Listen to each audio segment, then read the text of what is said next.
Everyone, Nobel peace prize का winner announce हो चुका है। आपको शायद ये ना पता हो कि प्राइज किसको मिला है, बट आपको ये जरूर पता होगा कि किसको नहीं मिला है। और जिसको नहीं मिला है वो है डोनाल्ड ट्रंप। एक वो बहुत ही फेमस शायरी है कि जिस दिन भी मेरी जीत होगी तो जिस दिन भी मेरी हार होगी तो देखना तेरी जीत से ज्यादा मेरी हार के चर्चे होंगे। वो मैंने इनफॉर्मल तरीके से बता दिया है आपको। एक्चुअल में शायरी कुछ इस तरह की है। ऐसा ही कुछ डोनाल्ड ट्रंप के साथ भी हुआ है, जिसमें एवरीवन इज टॉकिंग कि क्यों डोनाल्ड ट्रंप नहीं जीते।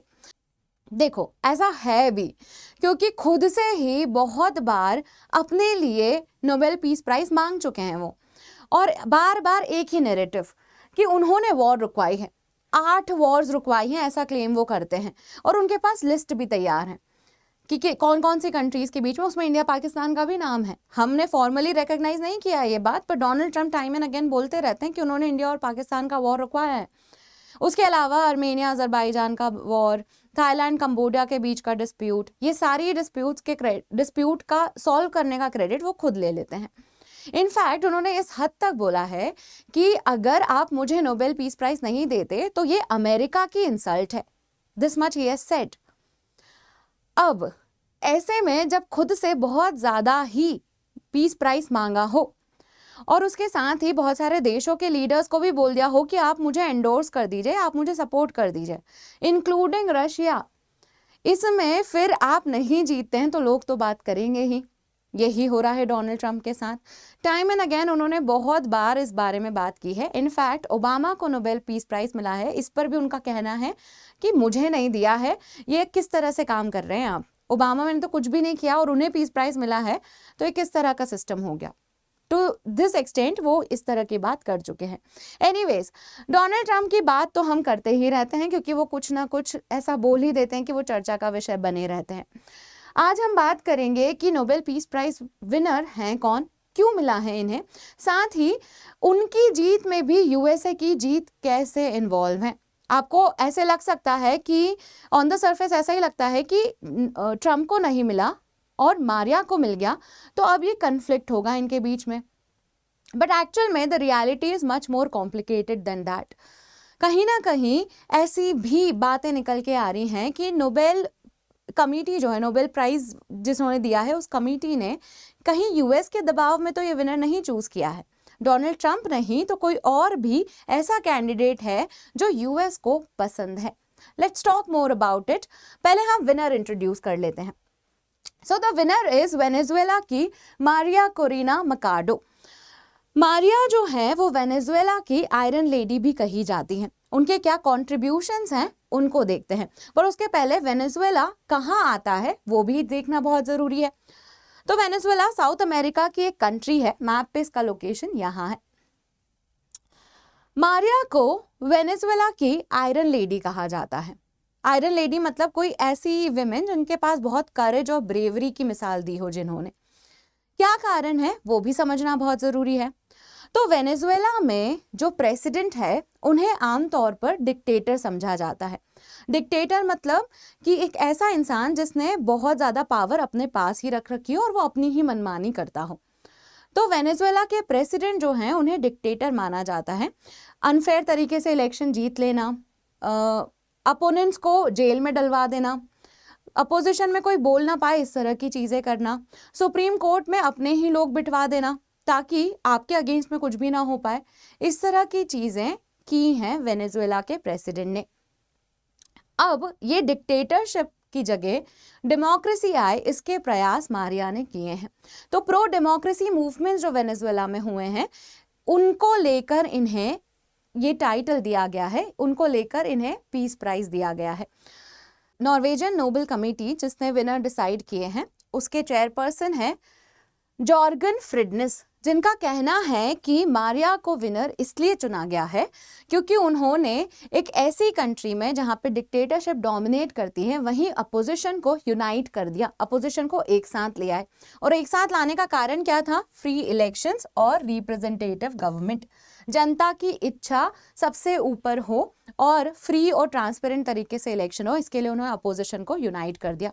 उसी के साथ ही हाईलाइटेड कि कैसे मारिया ने बहुत बार अपने अपोजिशन की वजह से जो उनके डिक्टेटरशिप है उसके अपोजिशन की वजह से ऐसे हालात झेले हैं जिसमें उन्हें कंट्री छोड़कर जाना भी पड़ सकता था, but she didn't do it. वो ब्रेवरी, वो कंट्री छोड़कर जा सकती थी, हाइड आउट्स में रह सकती थी, पर उन्होंने ऐसा नहीं किया और उन्होंने ब्रेवली वेनेजुएला में ही रहना पसंद किया और वहीं पर ही वो पावर को रेजिस्ट कर रही है। Again it's a commendable thing और इस वजह से उन्हें ये पीस प्राइज मिल रहा है। That is how he justified. Now as I said कि दे हैव समथिंग कॉमन, मतलब यूएस के प्रेसिडेंट और मारिया जो हैं उनमें कॉमन है। The commonality is common enemy. उनके बीच के कॉमन एनिमी है हु इज वेनेजुएला के प्रेसिडेंट। सो मारिया चाहती हैं कि वेनेजुएला के प्रेसिडेंट चेंज हो। सिमिलरली डोनाल्ड ट्रंप और यूएस की गवर्नमेंट भी यही चाहती है कि वेनेजुएला के प्रेसिडेंट चेंज हो। यूएस का क्यों ऐसा रीजन है वो समझते हैं। इनका तो समझ में आ गया कि ये डिक्टेटरशिप हटाकर प्रो डेमोक्रेसी लेकर आना चाह रही हैं। डोनाल्ड ट्रंप की क्या प्रॉब्लम है वो समझो। सो डोनाल्ड ट्रंप के हिसाब से जो वेनेजुएला के प्रेसिडेंट हैं इनका नाम है निकोलस मडूरो। निकोलस मडूरो जो हैं वो नार्को टेररिस्ट हैं। उनके हिसाब से यूएस में बहुत ज़्यादा ड्रग्स ट्रैफिक करने के लिए ये रिस्पॉन्सिबल हैं। कोकेन जैसे ड्रग्स को यूएस में पहुंचाने के लिए ये रिस्पॉन्सिबल हैं और इनके हिसाब से ये हटना चाहिए ताकि यूएस ड्रग के अगेंस्ट में अच्छे कदम उठा पाए। इन्होंने इसीलिए वेनेजुएला पे सैंक्शंस भी लगा रखे हैं और इन्होंने इसीलिए $50 मिलियन का रिवॉर्ड भी अनाउंस कर रखा है कि वो कोई इंसान जो ऐसे सबूत लाकर देगा जिससे मडूरो को अरेस्ट किया जा सकता है तो उस इंसान को $50 मिलियन तक का रिवॉर्ड मिलेगा। तो डोनाल्ड ट्रंप ऐसा कहते हैं कि ये नार्को टेरर फैला रहे हैं, इस वजह से ही शुड बी आउट। बहुत सारे एग्रेशंस इस तरह के यूएस भी शो करता है जहां पे इंटरनेशनल वाटर्स में दे हैव अटैक्ड वेनेजुएला की शिप्स और इनको अटैक कर दिया। अच्छा, वेनेजुएला के जो प्रेसिडेंट हैं he is more in contact with Russia and China. तो रशिया और चाइना से इनके संबंध अच्छे हैं, on the other hand United States से अच्छे नहीं हैं। That is the thing which I needed to highlight. बहुत सारे लोगों को ऐसा लग रहा है कि जो पीस प्राइज मिला है उसमें भले ही डोनाल्ड ट्रंप को नहीं दिया हो बट कहीं ना कहीं ऐसे कैंडिडेट को दिया है जिनसे यूएस खुश है। That is the insight. अभी दैट इज वन ग्रुप जो इस तरह की बात कर रहा है। एक और चीज सामने आई है, एक और आर्टिकल आई रेड जिसमें कहा गया कि अब जैसे नॉर्वे ने डोनाल्ड ट्रंप को प्राइज नहीं दिया तो हो सकता है कि वो इस तरह से रिएक्ट करे कि नॉर्वे को इस चीज़ का पनिशमेंट झेलना पड़े। कुछ भी हो सकता है, सैंक्शन लगा सकते हैं, नाटो के लिए ज़्यादा कंट्रीब्यूशन मांग सकते हैं और भी दूसरे तरह के प्रेशर डोनाल्ड ट्रंप यहाँ पर अप्लाई कर सकते हैं। एग्जैक्टली क्या होने वाला है no one knows except Donald Trump. कुछ भी गारंटी नहीं है when it comes to Donald Trump except one thing, that is drama और डायलॉग्स भर भर के हमें देखने को मिलेंगे। Let's see how we react to the announcement and what actually happened. So this was the insight, that was the whole thing. इसके अलावा मेरे पास एक और अनाउंसमेंट है जो अनअकैडमी के सब्सक्रिप्शन से रिलेटेड है।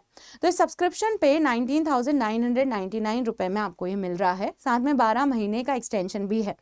एनरोल करने के लिए जो कोड आप इस्तेमाल कर सकते हैं वो है MM05, जिसमें MM stands for Monika Mandhanya. Subscription available है, इसका लास्ट डेट 11 अक्टूबर का है। सो मेक श्योर कि आप उसके पहले ही सब्सक्रिप्शन को खरीद लें। अगर आपको इन्फॉर्मेशन पसंद आई है तो make sure to like the video. अगर आपको लगता है कि डोनाल्ड ट्रंप को जीतना चाहिए था तो आप वो भी लिख सकते हैं। अगर आपको लगता है डोनाल्ड ट्रंप अगली बार जीत जाएंगे तो आप वो भी लिख सकते हैं। आपके इसके अलावा और कोई विचार है तो do let us know and thank you for watching.